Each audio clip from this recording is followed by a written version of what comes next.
Улсын хэмжээнд 365 анхаарч хайрлын аян өрнөж байна. Шар дарцаг аянаар хүүхдийг зам тээврийн ослоос урьдчилан сэргийлнэ. Галт зэвсэг болон түүнтэй адилдгах хэрэгслийн үзлэг тооллого үргэлжилж байна. Улирлын томуу идэвхжлийн төвшөнд байна. Хүүтний улиралд малгай өмсөж заншвал тархи толгойн өвчнөөс ангид байх боломжтой.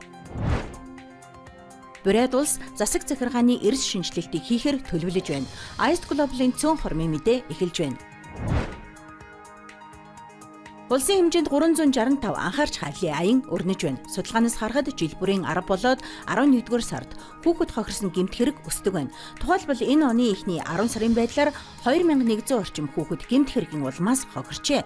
Тиймээс цагдаагийн ерөнхий газрын урьдчилан сэргийлэх албанаас 365 анхаарч хайрлын аяныг бүтэн жилийн туршид өрнүүлж, мэдээлэл нөлөөллийн ажил, хяналт шалгалт, хүүхэд эрсдэлтэй цэгүүдэд очиж ажиллах, эцэг эхийн үүрэг хариуцлагыг нэмэгдүүлэх, хүүхдийн хүмүүжил төлөвшөл, хорт зуршлаас урьдчилан сэргийлэх чиглэлээр ажиллах гэж байна. Тус аянд хүүхэд залуусын хамгийн ихээр үйлчлүүлдэг үйлчилгээний газрууд нэгджээ. Хүүхэдтэй холбоотой бас нэгэн аян үргэлжилж байна. Энэ нь 1 сарын хугацаанд өрнөх шар дарцаг аян юм. Нийслэлд зам тээврийн осолд өртөж байгаа зорчигчдын 45% нь 8-аас 17 насныхан байна гэсэн судалгаа бий. Тиймээс хүүхэд ихээр зорчдог газруудад тэр дундаа сургууль цэцэрлэгийн ойр орчимд шар дарцаг байрлуулж, осол гэмтлээс урьдчилан сэргийлэх, анхааруулах арга хэмжээг авч байна. Жолооч та шар дарцаг харвал анхаарал болгоомжтой зорчихыг санаарай.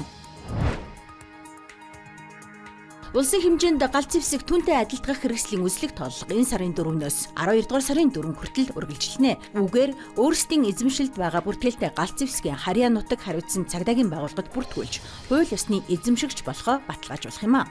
Улсын хэмжээнд өнгөрсөн онд нийт 50,703 ширхэг галт зэвсэг бүртгэгдснээс 47,781 нь буюу 94% нь тооллогод хамрагджээ. Үүнээс орон нутаг 32,559 буюу 94%-тай нийслэл 15,222 буюу 94%-тай тус оролцсон байна.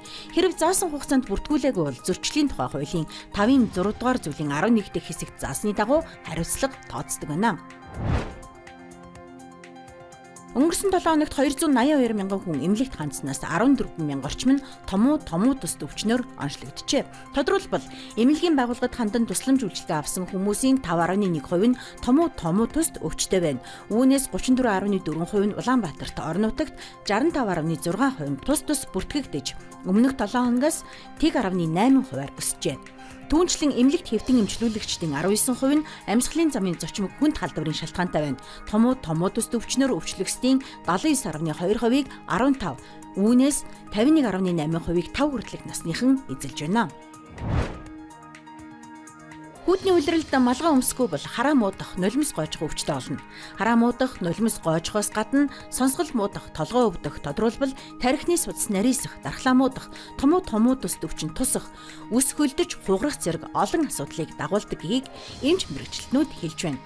Хүн толгой хэсгээрээ температурын өөрчлөлтөд илүү мэдрэг байдаг. Тиймээс малгай өмсөж заншвал тархи толгойн өвчнөөс хол байна гэдгийг хэллээ.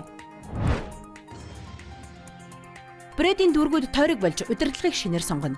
Энэ бол зунаас хойш ярьж байсан өргөн цар хүрээтэй шинжилэлт юм. Үндсэн агуулга нь дүүргийн дарга болон хотын захиргаа гэсэн хоёр төвшний системээс нэг төвшний удирдлагын систем рүү шилжинэ. Ингэснээр нэг эрх мэдлийн байгууллага бүхий дүүрэг болох юм а. Ингэснээр төсвийг болон ажиллах хүчнийг ухаалгаар хуваарлах, газар нутгийн хөрөнгө оруулалтыг оновчтой болгох, төсөл хөтөлбөрт оролцоход хялбар байх зэрэг олон давуу тал бий болно гэж үзэж байна. Өнөөдрийн байдлаар Бурайдад 19 сум 277 орон нутгийн нэгж ажиллаж байна.